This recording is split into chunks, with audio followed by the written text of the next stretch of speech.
Hi friends, this is Bhavani. நம்ம நினைக்கிற எண்ணங்கள் தான் நம்ம வாழ்க்கைய ரொம்ப அழகா மாத்தும். அழகா மாத்துங்கிறது முக்கியம். அதே சமயத்துல நம்ம ஆசைப்படுற ஒரு வெற்றிக்கு கொண்டு போய் சேர்க்கும். அதுக்கு முக்கியமான காரணம் நம்மளோட எண்ணங்கள். கரெக்டா? சரிங்க. இப்போ நம்ம வாழ்க்கைய கரெக்டான வழிக்கு கொண்டு போறதுக்கு நம்ம என்ன பண்ணணும் அப்படின்னா, ஃபர்ஸ்ட் விஷயம் பாசிட்டிவா திங்க் பண்ணணும். சரிங்க. பாசிட்டிவா திங்க் பண்றது என்னோட லைஃப்ல இருக்கு, பட் இருந்தாலும் சில விஷயங்கள் பிரச்சனையா இருக்குது அப்படின்னு ஃபீல் பண்றீங்களா? எந்த அளவுக்கு பாசிட்டிவா திங்க் பண்றீங்களோ அதை விட ரொம்ப முக்கியம் நெகட்டிவா திங்க் பண்ணவே கூடாது. இந்த உலகத்துல பெருசு பெருசா சாதனைய நிறைய அடைஞ்சவங்க எல்லாரும் அவங்களோட வாழ்க்கைய நேர்மறையா கொண்டு போனவங்க தான். சோ லைக் பாசிட்டிவா எடுத்துட்டு போறவங்க தான் லைஃப்ல ரொம்ப பெரிய பெரிய வெற்றியை கண்டவங்க. சரி, பாசிட்டிவா மட்டும் இருக்கணும்னு சொல்றேன், கரெக்டா? சரி, நெகட்டிவா நம்ம போகாததுக்கு எந்தெந்த விஷயத்தெல்லாம் தவிர்க்கலாம் அப்படின்னு சொல்லிட்டு சில விஷயங்களை பார்க்கலாம். ரொம்ப கேர்ஃபுல்லா இதை மட்டும் நீங்க ஃபாலோ பண்ணுங்க. கண்டிப்பா உங்களுக்கு நெகட்டிவிட்டி குறையும். சோ அதெல்லாம் பண்ணாதீங்க, சரியா? ஃபர்ஸ்ட் விஷயம் அப்படின்னு சொல்றேன்னா, என்னால முடியாது அப்படின்னு நம்மளே நினைக்கிறது, அது ரொம்ப பெரிய தப்பு. ஃபர்ஸ்ட் ஆஃப் ஆல் உங்களை நீங்க முழுசா நம்பணும். உங்களை நீங்க எந்த அளவுக்கு நம்புறீங்களோ அந்த அளவுக்கு நிச்சயமா வெற்றி கிடைக்கும். கரெக்டா? இப்போ ஒருத்தன் உங்களை நீ முட்டாள் அப்படின்னு சொல்றான் பாத்தீங்களா? அவன் உங்களை முட்டாள்னு சொல்லிட்டு அவன் உங்ககிட்ட மட்டும் சொல்லாம அடுத்தவங்க கிட்டயும் சொல்லி உங்களை பத்தி ஒரு கேலி கிண்டல் அவன் செய்யறான்ல, அந்த கேப்ல நீங்க அறிவாளி, உங்களால முடியும் அப்படிங்கிற ஒரு விஷயத்த இந்த உலகத்துக்கு நீங்க ப்ரூஃப் பண்ணணும். அதனால ஒரு விஷயத்துல முயற்சி பண்ணாம என்னால முடியாது அப்படின்னு சொல்லிட்டு கண்டிப்பா நினைக்காதீங்க. உங்களால கண்டிப்பா நிச்சயமா முடியும். வெற்றி அப்படிங்கிற இலக்க உங்களால அடைய முடியும், மறந்துடாதீங்க, சரியா? செகண்ட் விஷயம் என்னன்னா, என்னை விட அவன்லாம் அழகா இருக்கான், அடுத்தவங்களை பார்த்து அவன் அழகா இருக்கான். லைக் எக்ஸாம்பிள், அவனுக்கு நம்மளை விட எல்லாமே பெட்டரா கிடைச்சிருக்கு. ஃபர்ஸ்ட் ஆஃப் ஆல் அந்த மாதிரி நினைக்கிறத தயவு செஞ்சு விட்டுருங்க. ரொம்ப சிம்பிளா சொல்லணும்னா, ஒரு சினிமால ஒரு ஹீரோ இன்ட்ரடியூஸ் ஆகுறாங்கன்னு வச்சுக்கோங்களேன்.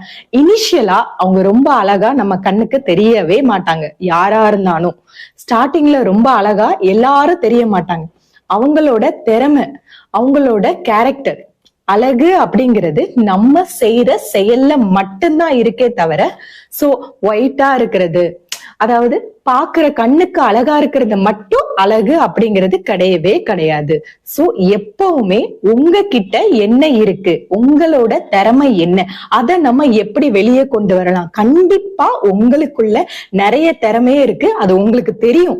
உங்களுக்குன்னு எதுல ஆசைகள் இருக்கோ அதை கண்டிப்பா வெளியே கொண்டு அதுக்கான செயல்ல ஈடுபடுங்க. அடுத்தவங்க கிட்ட கம்பேர் பண்ணிட்டு நான் நல்லா இல்ல அப்படி சொல்லிட்டு உங்களை நீங்களே தாழ்த்திக்காதீங்க. வெற்றி நிச்சயமா உங்களுக்கு கிடைக்கும். ஓகேவா? அடுத்த தேர்ட் விஷயம், தோல்வி அப்படிங்கிறது நடக்கும். கரெக்டா? தோல்வி அப்படிங்கிற ஒரு விஷயம் சிம்பிளா சொல்றேன், அது ஒரு பாடம். நம்ம லைஃப்ல ஏதாச்சும் ஒரு விஷயத்துல தோல்வி கிடைச்சிச்சு அப்படின்னா, சத்தியமா சொல்றேன், அந்த தோல்விய எப்படி நம்ம நெக்ஸ்ட் லெவல், அதை ஒரு அனுபவ பாடமா வச்சுக்கிட்டு அதை நெக்ஸ்ட் லெவல் எப்படி நம்ம சேஞ்ச் பண்ணணும், அதை எப்படி வெற்றியா மாத்தணும்னு மட்டும் நினைங்க. தோல்வின்னு சொல்லிட்டு தயவு செஞ்சு போயிட்டு ஒரு இடத்துல உட்கார்ந்துராதீங்க. உங்களால முடியும்னு நிச்சயமா நம்புங்க. அடுத்த விஷயம் என்ன அப்படின்னு பார்த்தோம்னா, மத்தவங்க என்ன நினைப்பாங்க, நம்மள சுத்தி இருக்கிறவங்க என்ன நினைப்பாங்க அப்படின்னு சொல்லிட்டு நம்ம வருத்தப்படுறது. ரொம்ப சிம்பிளா சொல்றாங்க, நம்மள சுத்தி இருக்கிறாங்கல்ல ஒரு கூட்டம் மக்கள், அவங்கள நல்லா ஞாபகம் வச்சுக்கோங்க. ரெண்டு வித மக்கள் தான் இருப்பாங்க. அதை மட்டும் நீங்க மனசுல ஞாபகம் வச்சுக்கோங்க. ஒரு வித மக்கள் எந்த மாதிரி இருப்பாங்க அப்படின்னு வச்சுக்கோங்களேன். இப்போ நீங்க உங்க லைஃப நல்லா சூப்பரா நல்லா லீட் பண்ணி சூப்பரா வாழ்ந்துகிட்டு இருக்கீங்க ஒரு வாழ்க்கை. அந்த வாழ்க்கையை நீங்க வாழும்போது உங்களை சுத்தி இருக்கிற மக்கள் உங்களை பார்த்து பொறாமப்படுவாங்க. அதுக்கப்புறம் இன்னொரு விஷயம், அவனுக்கு மட்டும் இப்படி எல்லாம் இருக்குதே அப்படின்னு சொல்லிட்டு, அதாவது நம்மளுக்கு கண் திருஷ்டி விழும், நம்மள நினைச்சு அவன் அழுவான். ஒண்ணு, நம்ம நல்லா இருக்கும்போது அழுவான். செகண்ட் விஷயம் ரொம்பவே ஈஸிங்க. நம்ம கஷ்டப்படும், நம்ம லைஃப்ல கஷ்டங்கிறது நிறைய பேர் அனுபவிச்சிருக்கோம். நம்ம லைஃப்ல நிறைய கஷ்டங்கள் வரும். அப்ப என்னன்னா நம்மளை பார்த்து சிரிப்பான். ரெண்டே ரெண்டு வித மக்கள் தான். நம்ம சந்தோஷமா நம்ம லைஃப வாழ்ந்தோம்னு வச்சுக்கோங்க, நம்ம மேல ஒரு பொறாமப்பட்டு அவன் அழுவான். இன்னொரு விஷயம் என்னன்னா, நம்ம கஷ்டப்பட்டோம் அப்படின்னா அவன் சிரிப்பான். இந்த ரெண்டுல ஏதாவது ஒண்ணுதான் செய்ய போறான். அதெல்லாம் மனசுல நினைச்சிட்டு இருக்காதீங்க. உங்க லைஃப் உங்களுக்கு ஏத்த மாதிரி மாத்த நீங்க ட்ரை பண்ணுங்க. கண்டிப்பா நடக்கும். அடுத்தவன் என்ன நினைப்பான்னு அத மனசுக்குள்ள மைண்டுக்குள்ள ஏத்திட்டு இருக்காதீங்க. ஓகேவா? அடுத்த விஷயம், நேரம் சரியில்லை அப்படின்னு சொல்லிட்டு ஃபீல் பண்றது. கரெக்டா? எனக்கு மட்டும் நேரம் சரியில்லை அப்படின்னு சொல்லிட்டு ஃபீல் பண்றது. தயவு செஞ்சு அந்த மாதிரி பண்ணாதீங்க. ஏன் நேரம் சரியில்லை?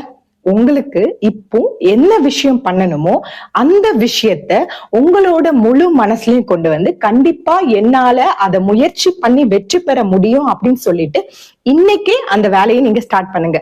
கண்டிப்பா நீங்க அதுல முயற்சி பண்ணிட்டே இருக்கும்போது ஒரு நாள் நிச்சயமா உங்களுக்கு மிகப்பெரிய வெற்றி கிடைச்சே ஆகும். அதே சமயத்துல இன்னொரு விஷயம் என்னன்னா, திறமை எனக்கு இல்லை அப்படின்னு சொல்லிட்டு நம்ம வருத்தப்படுவோம்.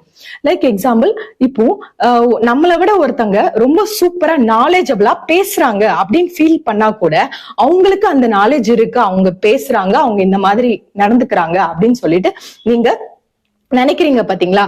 அது தப்பு. ஆக்சுவலா திறமை அப்படிங்கிறது நமக்கு ஃபர்ஸ்ட் விஷயம் என்ன பிடிச்சிருக்கோ அந்த விஷயத்தை எடுங்க. அதுல நம்ம பெரிய ஆளா வரணும் அப்படிங்கிற ஒரு விஷயத்த கண்டிப்பா உங்க கையில எடுத்துக்கோங்க. இன்னொரு முக்கியமான விஷயம், அதுல உங்களுக்கு சில விஷயங்கள் தெரியலன்னா தயவு செஞ்சு கத்துக்க முயற்சி பண்ணுங்க, கத்துக்கோங்க, பயிற்சி எடுங்க. தினம் கண்டினியூஸா ஒரு விஷயத்த எந்த அளவுக்கு நம்ம பயிற்சியா நம்ம கொடுக்கிறோமோ, அவங்க எவ்வளவு பெரிய டேலண்டான பர்சனா இருந்தாலும் அவங்கள நீங்க நிச்சயமா ஜெயிக்க முடியும். முக்கியமான விஷயம் பயிற்சி. கண்டினியூஸா உங்ககிட்ட அந்த பயிற்சி இருந்துச்சுன்னு வச்சுக்கோங்க, உங்களை யாராலையுமே தோக்கடிக்க முடியாது. கண்டிப்பா வெற்றி ஆட்டோமேட்டிக்கா உங்களை தேடி வந்துரும். ஓகேவா? சரி, இப்போ நான் ஒரு தடவை அந்த விஷயத்த நான் என் கையில எடுத்துட்டேன், பட் நான் தோல்வி அடைஞ்சிட்டேன் அப்படின்னு சொல்லிட்டு முயற்சிய கைவிடாதீங்க. சரியா? ஒரு மிக மிக பெரிய பெரிய வெற்றிகள் கிடைச்சவங்க எல்லாம் பாத்தீங்கன்னா அவங்களுக்கு ஒரு தோல்வி ரெண்டு தோல்வின்னு இருக்காது, ஏகப்பட்ட தோல்விகள் அவங்களுக்கு ஜாஸ்தியா தான் இருக்கும். சோ நிறைய தோல்விகளுக்கு பிறகு கிடைக்கிறது தான் மிக பெரிய வெற்றி. அந்த மாதிரிதான் நிறைய பேருக்கு அந்த வெற்றிகள் கிடைச்சிருக்கு. சோ ஒரு தடவை நான் இதை ட்ரை பண்ணிட்டேன், என்னால முடியாது அப்படின்னு நினைக்காதீங்க. ஒரு விஷயம் தப்பாச்சுன்னா அந்த விஷயத்த, அந்த வழிய, வேற வழிய தேடுங்க. எப்படி நம்ம வெற்றி அடையலாம் அதை சால்வ் பண்ணிட்டு நெக்ஸ்ட் லெவல், உங்களோட மெயின் கோல் என்னவோ அதுக்கான வழிகளை கண்டினியூஸா தேடுங்க. நிச்சயமா உங்களுக்கு வெற்றி கிடைச்சே தீரும். அதை யாராலையும் தடுக்க முடியாது. சூழ்நிலை மோசமா இருக்கு அப்படின்னு சொல்லிட்டு நம்ம நினைக்கிறது.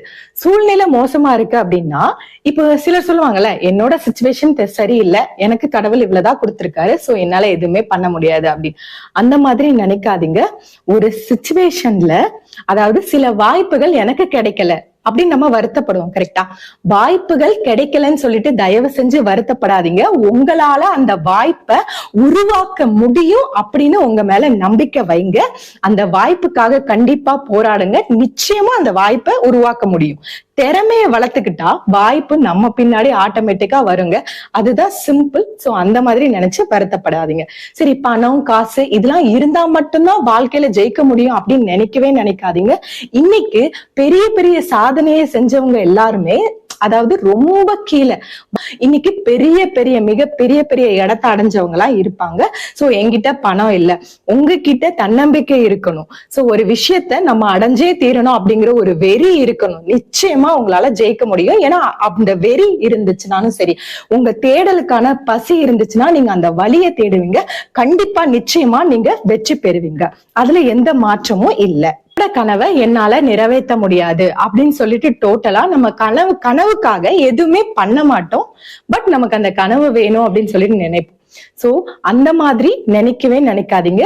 கனவுக்காக உழைங்க, போராடுங்க, தன்னம்பிக்கையை ஜாஸ்தியா வளர்த்துக்கோங்க. உங்களால முடியாதது இந்த உலகத்துல எதுவுமே கிடையாது. அந்த ஒரு விஷயத்த மனசுல ஏத்திக்கோங்க, மனசு சொல்றத கேளுங்க. நிச்சயமா நீங்க அடையக்கூடிய வெற்றி அது காத்துட்டு இருக்குது, அந்த பிளேஸ்ல இருக்குது. உங்களுக்கான அந்த கோல், உங்களோட அந்த பரிசு உங்களுக்கிட்ட காத்துட்டு இருக்குது. நீங்க செய்யற சின்ன சின்ன விஷயத்துக்கு உங்களுக்கு நீங்களே பரிசு கொடுத்துக்கோங்க. வேற யாரும் உங்களை பாராட்டணும், என்கரேஜ் பண்ணணும்னு அவசியமே இல்லை. நீங்களே உங்களோட தன்னம்பிக்கைய ரொம்ப ஜாஸ்தியா வளர்த்துக்கோங்க. உங்களால முடியும், நம்புங்க. நிச்சயமா வெற்றி கிடைக்கும்.